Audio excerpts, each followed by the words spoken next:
Saturday, June 2nd, 1883, because I probably would have gone to the daybreak there. So let's start Saturday, June 2nd, 1883, on page 224 of the Gospel of Sri Ramakrishna. Sri Ramakrishna had been invited to visit the homes of his devotees, Balaram, Adhar, and Ram in Calcutta. Devotional music had been arranged by Adhar and Ram. The master was accompanied in the carriage by Rakal, M, and others. As they drove along, Sri Ramakrishna said to the devotees, "You see, sin flies away when love of God grows in a man's heart. Even as the water of the reservoir dug in a meadow dries up under the heat of the sun. But one cannot love God if one feels attracted to worldly things, to woman and gold, lust and greed. Merely taking the vow of monastic life will not help a man if he is attached to the world. It is like swallowing your own spittle after spitting it out on the ground." After a few minutes, the master continued.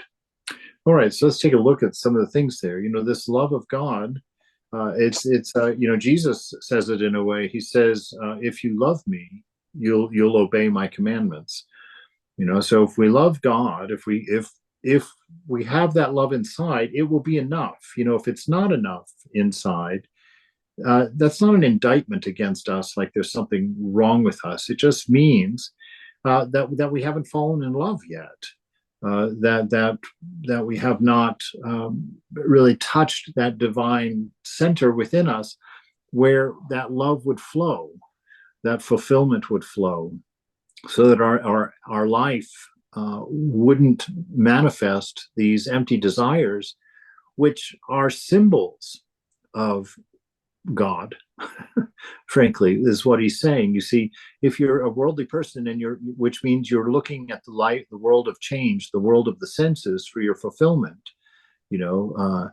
for your pleasures and for your passing of this life, all of those things that you're looking for are symbols of God. And so you wouldn't run after a symbol if you had the real thing.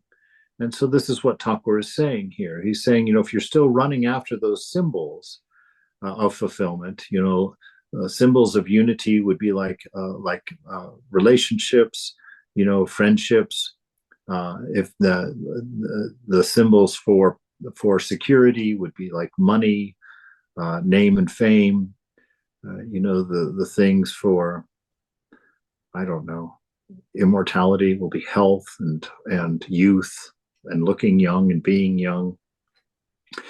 So all of our desires are symbols of God. They're symbols of divine attributes that we want to have. And if we're identified with the mind, the changing mind, then we believe ourselves to be part of that world. And if we want security, we look forward in relationships, girlfriends, boyfriends.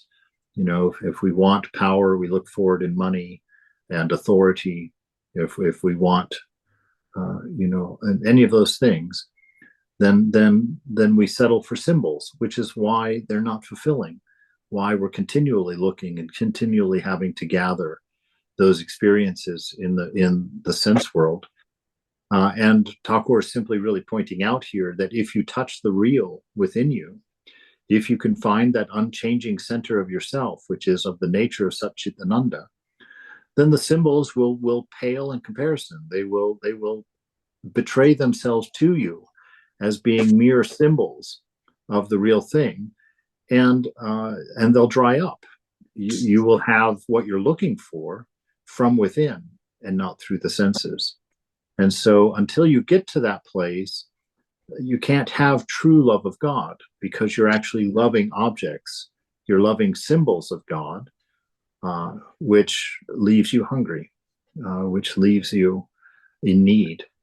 And so Thakur is pointing that out, that we have to go beyond the symbols that the world offers by turning our back on it, literally our spiritual back, and going inward, finding our own contentment, finding our own security, our own strength, our own unity, our own power within ourselves, and not from outside, not from the world. And until we do that, we haven't truly loved God yet. We haven't truly touched the divine yet. So after a few minutes, the master continued, the members of the Brahmo Samaj do not accept God with form. Narendra says that God with form is a mere idol. He says further, what? He still goes to the Kali temple. Sri Ramakrishna and his party arrived at Balaram's house. Yagnath of Nandan Bagan came to invite the master to his house at 4 o'clock in the afternoon. Sri Ramakrishna agreed to go if he felt well. After Yagnath's departure, the master went into an ecstatic mood. He said to the Divine Mother, Mother, what is all this? Stop. What are these things that you are showing me? What is it that you reveal to me through Rakal and others? The form is disappearing, but, Mother, what people call man is only a pillowcase, nothing but a pillowcase. Consciousness is yours alone. The modern Brahmagyanis have not tasted your sweet bliss. Their eyes look dry, and so do their faces. They won't achieve anything without ecstatic love for God. So we know from the beginning that the Brahmo Samaj, was forming a lot of their ideas from the Christianity that was kind of infiltrating India at the time.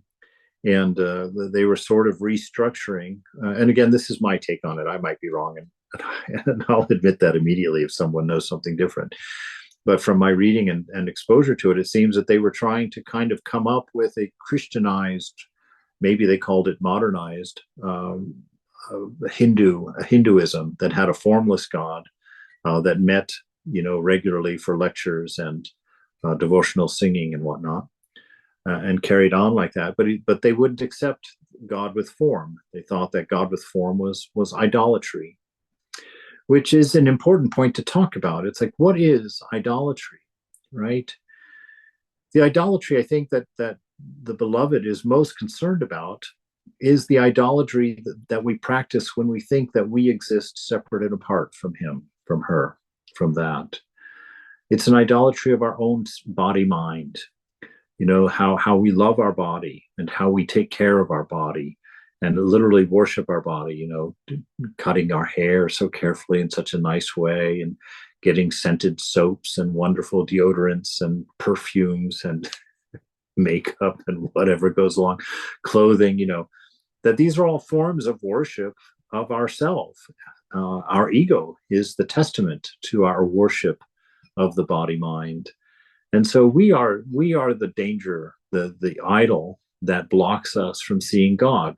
That's why they say that Maya, or ego, which is the same thing, is the veil that prevents us from seeing the divine, from being able to experience God.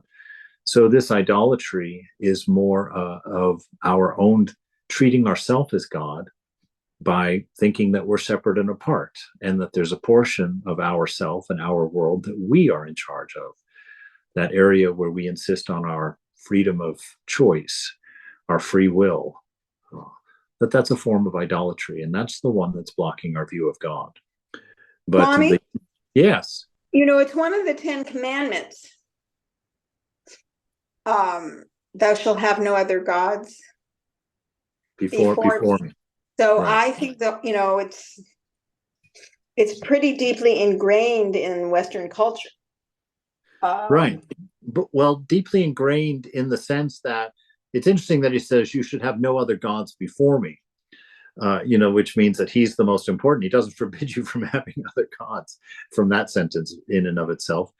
But what the real idolatry is ourself. It's the worship of ourself as a person separate and apart from God. That is the thing that causes us to not see God, to not know God.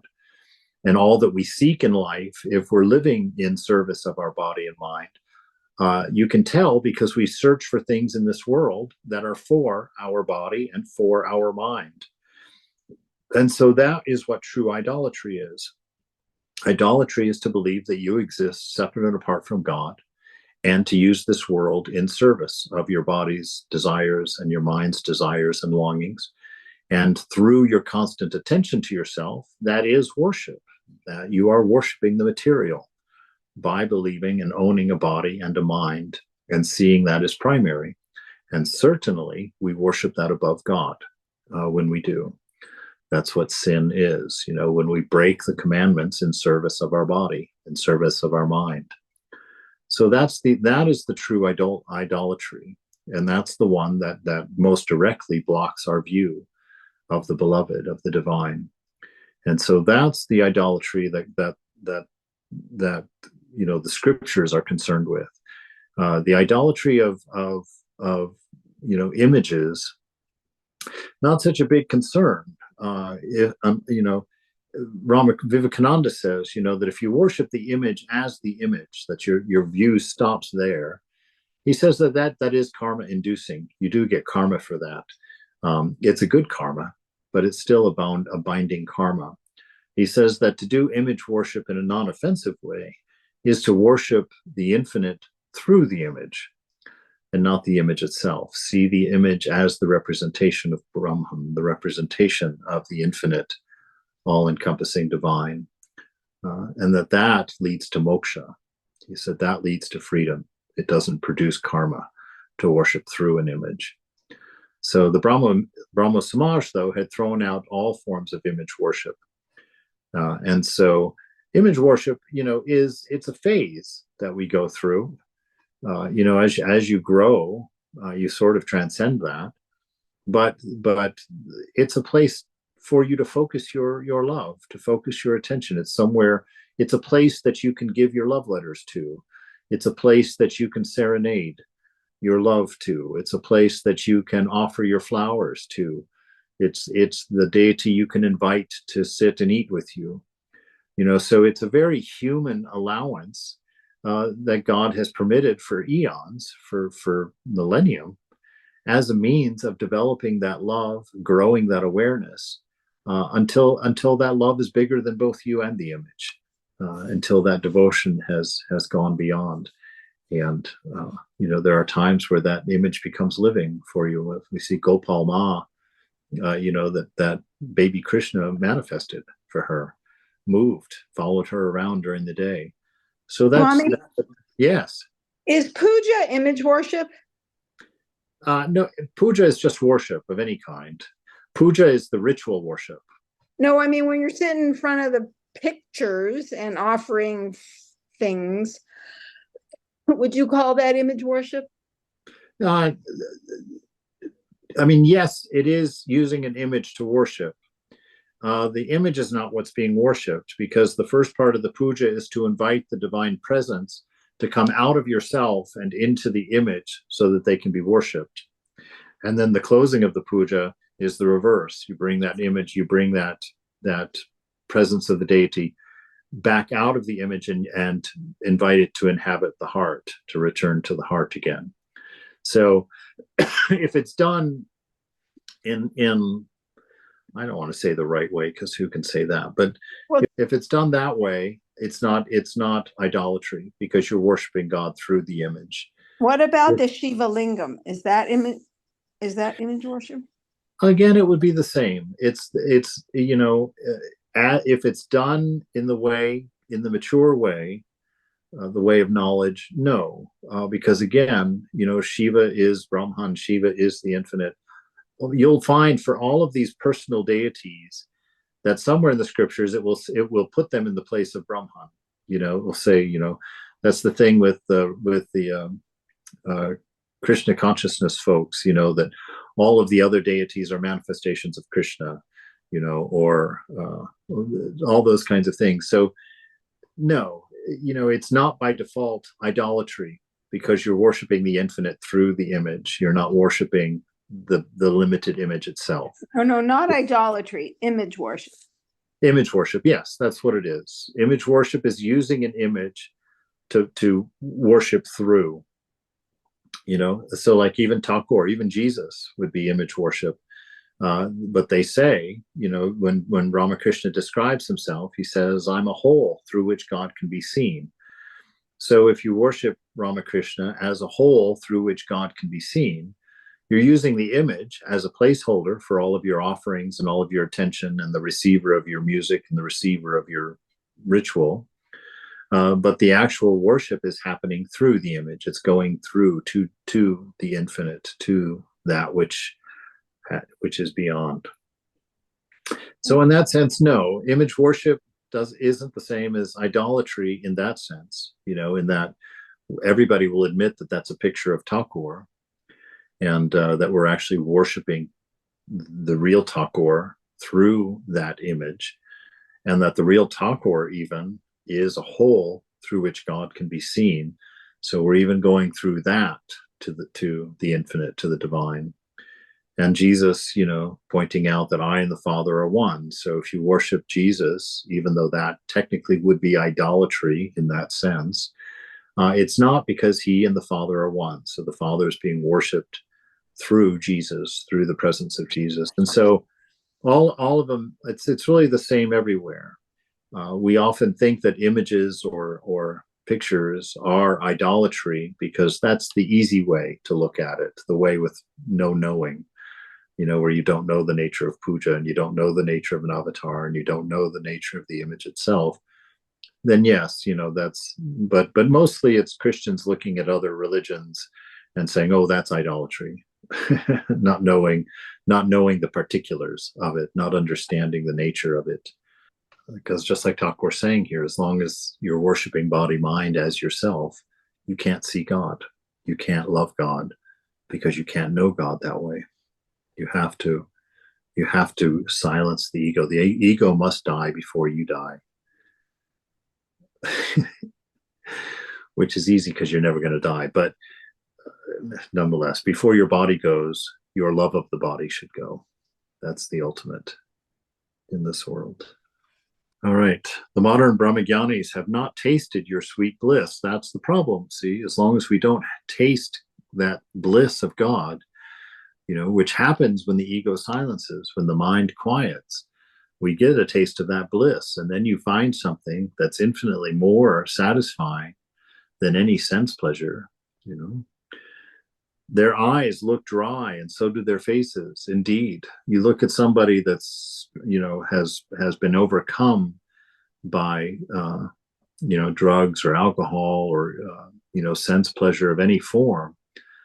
There's definitely a dryness to life, to the eyes. There's an overworked look at them because of the amount of energy that it takes to keep the body mind happy throughout life by constant forms of entertainment and distraction. You get old. You get worn out from that. You can always tell somebody who has put their eyes on the divine, even as an old face. There's a light in their eyes. There's a certain impishness to their smile, because they know what they're looking at isn't real. They know that their body in its conditions isn't real, and there's a sense of humor about it, a sense of fun in it, as you watch the delusion fall away in age. Their eyes look dry, and so do their faces. They won't achieve anything without ecstatic love of God. We won't be able to let go of our love of the body if we don't, through our practice and grace, touch the feet of the mother at some point in our life. Give her the opportunity to show us the real thing. And I believe that she does. If you're sincere and earnest in your practice and surrender at her feet, I really believe Mother will give you a taste of it. She may hold off, because I one time in the shrine was I was kind of sassing Mother. I was kind of telling her, I was like, you've really set this game up to make sure we lose it. I said, for this game to be even partially fair, for you to even approach fairness in the way that this world is set up, you would have to put an avatar on every single block of every single city in the world. And even then, it wouldn't be enough. It still wouldn't be fair. But we have to start there. And I was complaining. I was like, why don't you appear before me? Why wouldn't you? If you're my mother, why don't you show yourself? And like all the other times, I got an answer in my own way, where Mother said, you already seek all of your pleasure through your senses. She said, if I appear to you through your senses, it's just going to reinforce your habit of going out through your senses to find your fulfillment. She says, I'm right here. Just stop looking for me. Stop going outward thinking that you need me, an apparition, that you need me to become part of that changing false world in order for you to appreciate me or to believe in me or to trust me. She said, that's why I'm not going to appear to you, because I don't want to teach you that I'm in front of your senses. I'm here with you. That's enough. Find me. And so that's what we do. We quiet our mind, close our eyes, and we sit and know the presence, right? And through that, we touch divine love. Through that, she gives that sensory feedback, as it were. But be careful. Don't go looking for the sensory feedback. That becomes a distraction also. Let go of everything and know the truth. Know Mother's presence. That will be enough. So that's a subtle way of getting to see her or feel that she's there. Subtle. Yeah, it doesn't have to be subtle. Sometimes, I mean, look at the ecstasies that the master experienced. Those aren't subtle. That love, to the degree that you're able to silence your ego self, to the degree that you can keep your awareness on itself, to that degree, you can have your bliss all the way to ecstasy in this moment. But you see, you have to want that more than any other thought in your mind. You have to want that more than any other thought. Thakur says, well, and even Holy Mother says, Vivekananda says, they all say, if she doesn't give it to you before you leave the body, at the time of leaving, Mother says, at least then he'll come and get you. Because Mother is, we are each Mother's favorite. That's one of my favorite thoughts. I got that from the Bhagavatam, I think, when Krishna is dancing with the gopis around the fire in the woods. And every single gopi afterwards felt like she was Krishna's favorite. And I really thought about that for a while. I thought, well, gosh, either all of them were fooled into thinking that they were God's favorite, or because God is infinite and has an infinite amount of love to share, he can fill all of us up to the point where we think we are his favorite or her favorite. And we are, but not at the cost of anybody else. Everybody else is equally the favorite. And so it's a wonderful thing to think that you are God's favorite. It's a healthy thing, because it means that you are aware, at least partially, of how much love there is from the divine for you. You're getting a taste of that connection. And you undoubtedly would feel the favorite of God had you touched that love.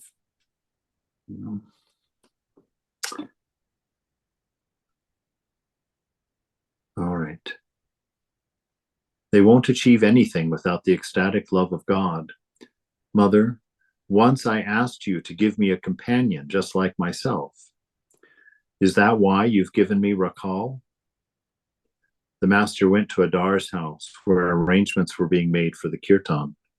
Many devotees and neighbors had gathered in Adar's drawing room, anxious to listen to the master's words. Master to the devotees, both worldliness and liberation depend on God's will. It is God alone who has kept man in the world in a state of ignorance, and man will be free when God, of his own sweet will, calls him to himself. It is like the mother calling the child at mealtime when he is out playing. When the time comes for setting a man free, God makes him seek the company of holy men. Further, it is God who makes him restless for spiritual life. And we can go on. It is God that makes you complain about not knowing, not seeing, not understanding. So this is where we're at. But the key of it is God's doing. God is paying attention and doing the thing that will most effectively destroy our ego so that we can see him. And that might mean he's not rewarding efforts, because those efforts might be for something like realization. We need our efforts to be for their own sake, for the sake of love and love alone, love for love's sake. That's where we go. And even thinking about that, love for love's sake, can wake up a certain amount of bliss inside, a certain amount of love. So this, just know that wherever you are, regardless of our own thoughts about it, God has you squarely in his sight. She's going to bring you to the goal. A neighbor. What kind of restlessness, sir? Master. Like the restlessness of a clerk who has lost his job. He makes the round of the offices daily and asks whether there is any vacancy. When that restlessness comes, man longs for God. A fop, seated comfortably with one leg over the other, chewing a betel leaf and twirling his mustache, a carefree dandy, cannot attain God, right? You just can't gather the mind with that kind of casual resting in comfort, resting in the body, resting in the mind. The neighbor. Can one get this longing for God through frequenting the company of holy men? Master. Yes, it is possible, but not for a confirmed scoundrel. Not if you're determined to continue on your way. It doesn't matter if you're seeking holy company and you're still being a jerk. You're just being a jerk in holy company. you're not actually changing. You're not transcending, right? So the earnestness has to be there. That sincerity has to be there. These words are swinging around hard tonight. A sannyasi's kamandalu, made of bitter gourd, travels with him to the 4 great places of pilgrimage, but still does not lose its bitterness. So you take your nature with you. And it means if you're a bitter gourd, it's not that all is lost. It just means you have to surrender being a bitter gourd at the feet of Mother. Be sincerely who you are, but direct it toward the divine. Direct it toward the divine. And Mother made you that way. Give her the responsibility of changing it. Go to her and say, this is messed up. We need a different deal. I'm walking out on that contract. I'm on strike until we get a better deal here. And if it's sincere, and you really work on trying to figure out that better way, I know Mother does these things. Mother hears them. She laughs, but she also responds. If you call her, she will pick you up. The kirtan began, and the musicians sang of Krishna's life in Vrindavan. Radha. Friend, I'm about to die. Give me back my Krishna. Friend. But Radha, the cloud of Krishna was ready to burst into rain. It was yourself who blew it away with the strong wind of your pique. You are certainly not happy to see Krishna happy, or why were you piqued? Radha. But this pride was not mine. My pride has gone away with him who made me proud. After the music, Sri Ramakrishna conversed with the devotees. Master. The gopis worshipped Katyayani in order to be united with Sri Krishna. Everyone is under the authority of the Divine Mother, Mahamaya, the primal energy. Even the incarnations of God accept the help of Maya to fulfill their mission on earth. Therefore, they worship the primal energy. Don't you see how bitterly Rama wept for Sita? Brahma weeps, ensnared in the meshes of Maya. Vishnu incarnated himself as a sow in order to kill the demon Hiranyaksha. After killing the demon, the sow remained quite happy with her young ones. Forgetting her real nature, she was suckling them very contentedly.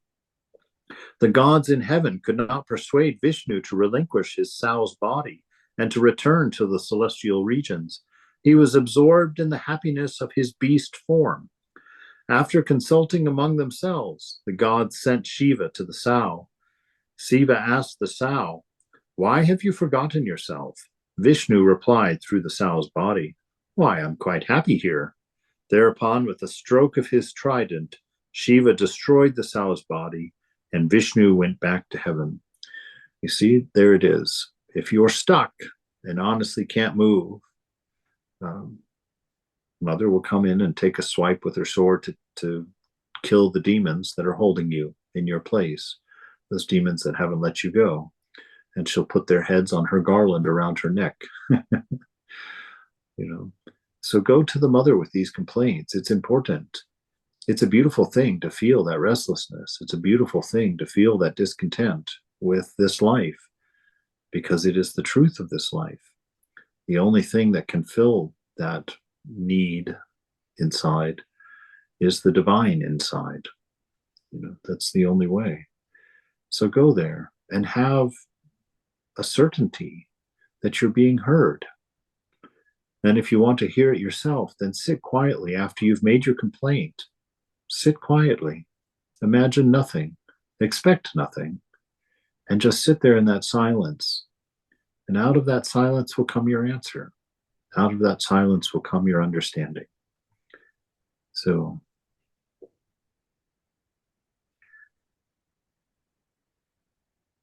the gods in heaven could not persuade Vishnu to relinquish his sow's body and return to the celestial regions. Vishnu replied through his sow's body, "Well, I'm quite happy here." Thereupon, with a stroke of his trident, Shiva destroys the sow's body, and Vishnu went back to heaven. From Adar's house, Sri Ramakrishna went to Ram's house. Ramchandra Datta, one of the chief householder disciples of the Master, lived in Calcutta. He had been one of the first to announce the Master as an incarnation of God. The Master had visited his house a number of times and unstintingly praised the devotion and the generosity of his beloved disciple. A few of the Master's disciples made Ram's house virtually their own dwelling place. Ram had arranged a special festival to celebrate the Master's visit. The small courtyard was nicely decorated. A Kathak, seated on a raised platform, was reciting from the Bhagavata when the Master arrived. Ram greeted him respectfully and seated him near the reader. The disciple was extremely happy. The Kathak was in the midst of the story of King Harishchandra. The great king Harishchandra of the Purana was the embodiment of generosity. No one ever went away from him empty-handed. Now, the sage Vishwamitra, wanting to test the extent of the king's charity, extracted from him a promise to grant any boon that he might ask. Then the sage asked for the gift of the sea-girt world of which Harishchandra was king. Without the slightest hesitation, the king gave away his kingdom. Then Vishwamitra demanded the auxiliary fee, which alone makes charity valid and meritorious. The Kathak continued his recitation.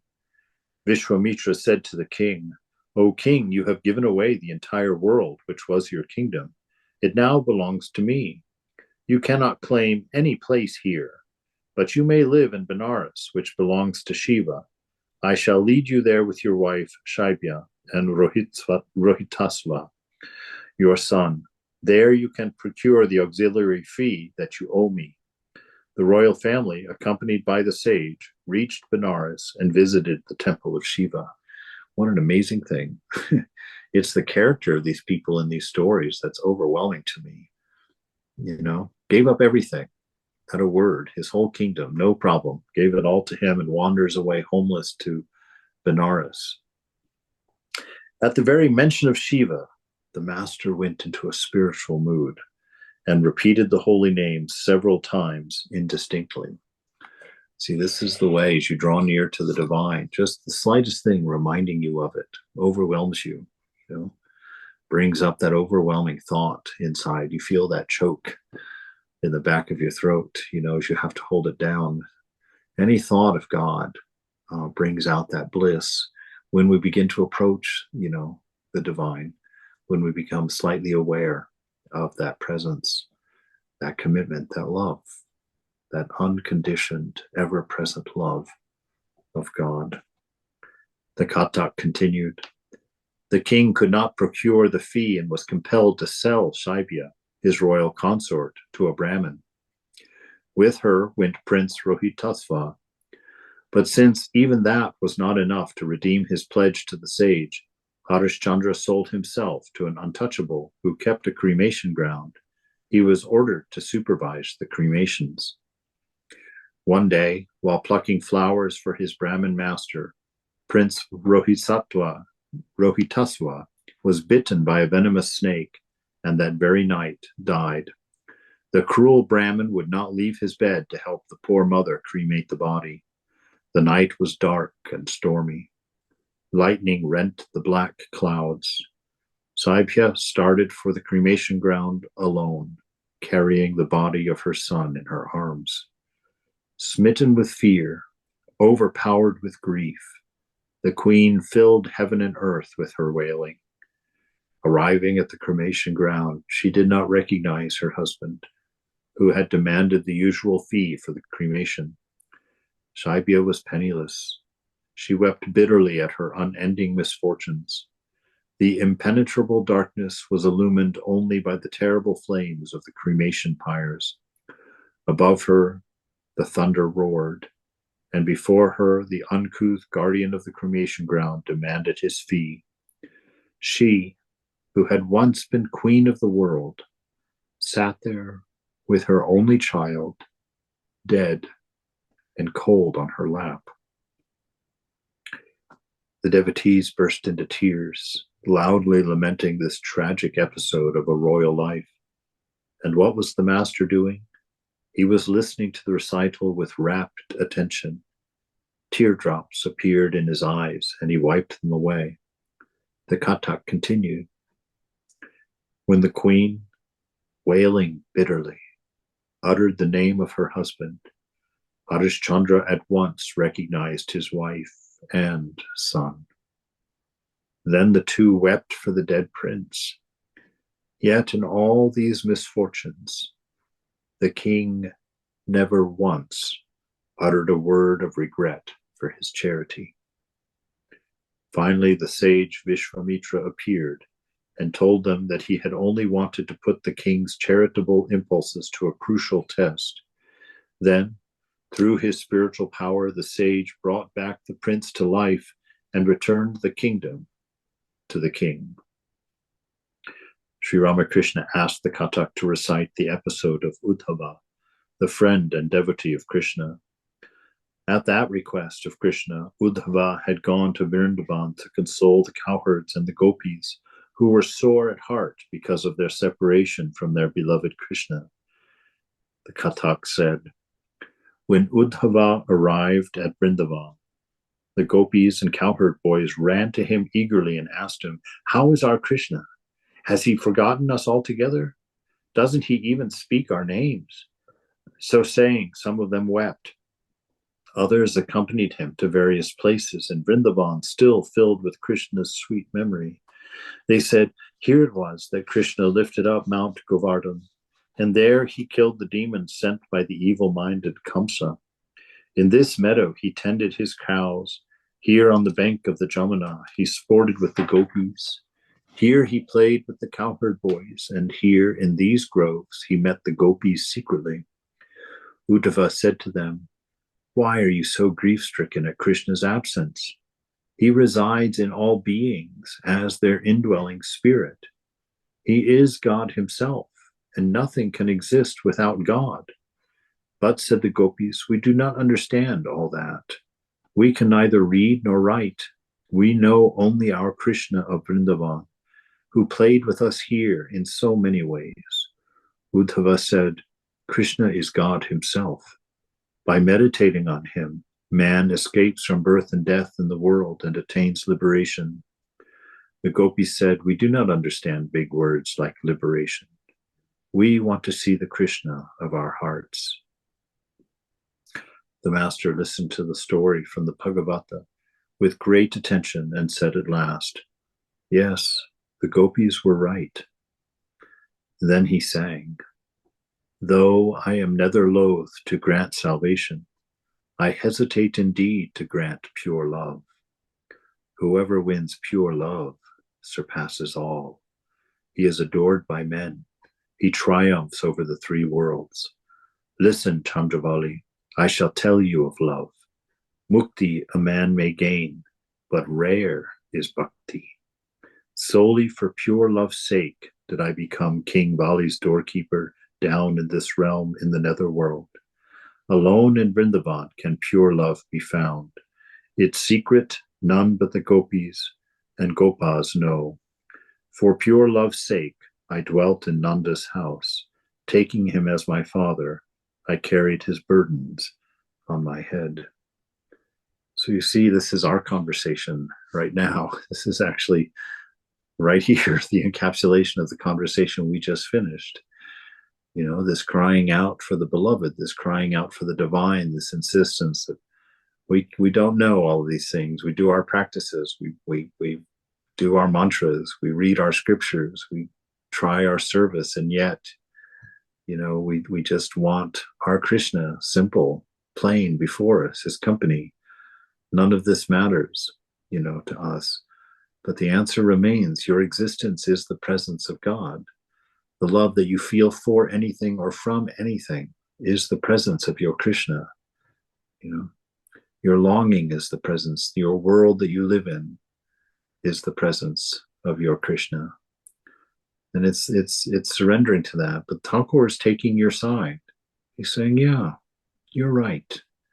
You should have your Krishna easily and freely before you. So he says, the master said to the Kathak, the gopis had ecstatic love, unswerving and single-minded devotion to one ideal. Do you know the meaning of devotion that is not loyal to one ideal? It is devotion tinged with intellectual knowledge. It makes one feel Krishna has become all these. He alone is the supreme Brahman. He is Rama, Shiva, and Shakti. But this element of knowledge is not present in the ecstatic love of God. Once Hanuman came to Dwaraka and wanted to see Sita and Rama. Krishna said to Rukmini, his queen, you had better assume the form of Sita, otherwise there will be no escape from the hands of Hanuman. Once the Pandava brothers performed the Rajasuya sacrifice. All the kings placed Yudhishthira on the royal throne and bowed low before him in homage. But Bibhishana, the king of Ceylon, said, I bow down to Narayana and to none else. At these words, the Lord Krishna bowed down to Yudhishthira. Only then did Bibhishana prostrate himself, crown and all, before him. Do you know what devotion to one ideal is like? It is like the attitude of a daughter-in-law in the family.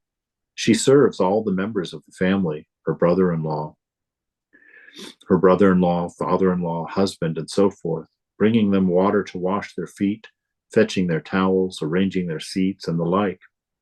But with her husband, she has a special relationship. There are two elements in this ecstatic love, I-ness and my-ness. Yashoda used to think, who would look after the Gopala if I did not?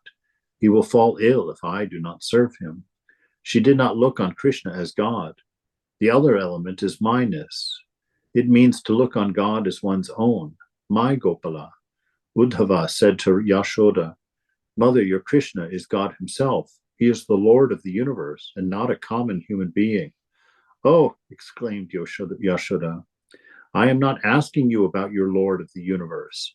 I want to know how my Gopala fares, not the Lord of the universe, but my Gopala.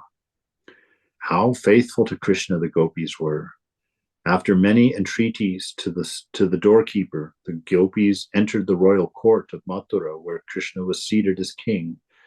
The doorkeeper took them to him, but at the sight of King Krishna wearing the royal turban, the gopis bent down their heads and said among themselves, who is this man with a turban on his head? Should we violate our chaste love for Krishna by talking to him? Where is our beloved Krishna with the yellow robe and the bewitching crest with its peacock feather? Did you observe the single-minded love of the gopis for Krishna? The ideal of Vrindavan is unique. I am told that the people of Dwaraka worship Krishna, the companion of Arjuna, but reject Radha. So you see this steady insistence on knowing God, you know, that God doesn't become this philosophical ideal, that God stays personal in the heart. You know, that's the specialty of bhakti, this incarnation, that Ramakrishna is your very own, and you serve him as such, as Ramakrishna. You look at the picture, you feed him his favorite foods, you go and you know, get your wheel of the Viceroy's cart for his dessert. You go pick the right colored flowers for him. He stays your side, prevent your size. He presents himself to you in that personal way, in the way of your highest ideal of love. It's not necessary in that devotion, in that relationship, to go into the head of philosophy, to go into the breadth of the philosophical teachings, all of the whatnots. You can keep it simple, keep it down to where you are, and insist on Mother coming there to meet you, to be with you. There's a great deal of compassion in this teaching for our unknowing, for our experience of being a human in a body and a mind. There's a great deal of grace being represented here, being offered, to insist and know that this for you has been arranged. This isn't for the world. This isn't for everybody. This isn't for the universe. Your relationship with that is your very own and happens at the size of you and the beloved together. So insist on that. Be faithful in that. Hold to that. And then God will fulfill that. You will find gold there within you. Oh my goodness. So we'll stop there.